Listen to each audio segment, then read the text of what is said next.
Students, बात चल रही है फ्रीक्वेंसी डिवीजन मल्टीप्लेक्सिंग की। हम लोगों ने एफडीएम में basic concept of frequency division multiplexing को स्टडी किया था, and now we gonna look at the process of multiplexing and demultiplexing in the frequency division multiplexing, our first of the multiplexing techniques that we are going through. Students, in the FDM multiplexing, जैसा कि मैंने आपको explain किया था कि we have got our input signals और the base band analogue signals that we are transmitting, and in this particular case they essentially have the same frequency range. So the frequency range for these, let's suppose, is f. Now students, inside the multiplexer we create 3 different carrier frequencies for each of these original signals or generated signals to modulate. So the first one modulates the carrier frequency f1. हम लोगों ने इस topic की discussion में इसको FC1 बोला था last time, carrier frequency 1, then we had carrier frequency 2, and then we had carrier frequency 3. अब students, once the original signals they have modulated these carrier frequencies, we then convert them into individual. So these are your modulated signals, the first one, the second one, and the third one. We then combine them and convert them in the form of a composite signal, and this composite signal is then sent on to the link with the bandwidth that is capable of transmitting this high bandwidth signal. Students, on the receiving end, the process of demultiplexing, once again, as you can see, the composite signal is received at the receiving end, and students, after that we use set of filters out here. And what these filters do, these filters decompose this multiplex signal into its constituent component signals. Students, we are getting our modulated signals back.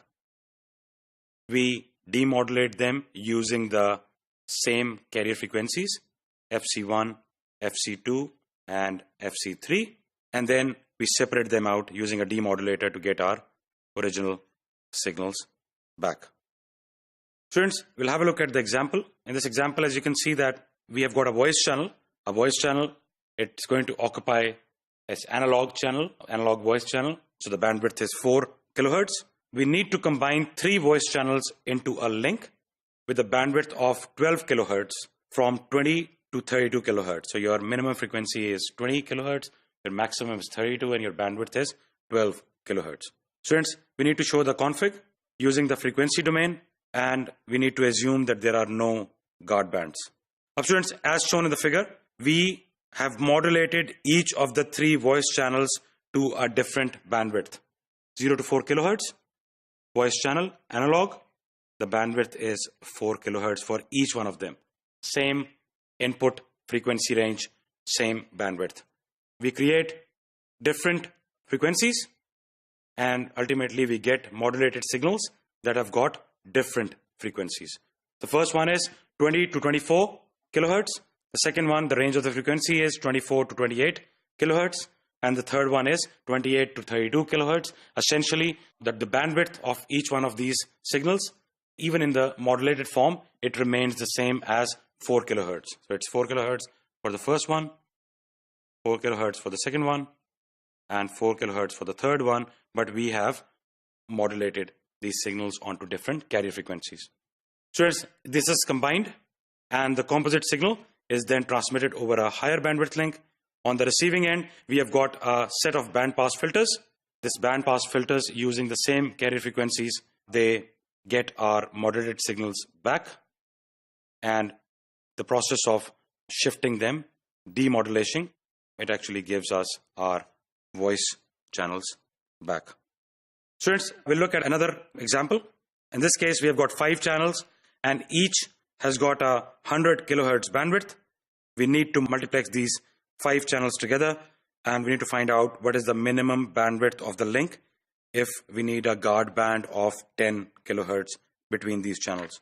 So students, for 5 channels, we need at least 4 guard bands. Guard bands, if you remember, they are the unused strips of bandwidth that prevent our modulated signals from overlapping. So for 5 different channels, we need to have at least 4 guard bands of 10 kilohertz each. So students, we have got a channel, 5 channels. Each one has got a bandwidth of 100 hertz. Plus, we have got 4 guard bands, and each one has got a bandwidth of 10 kilohertz.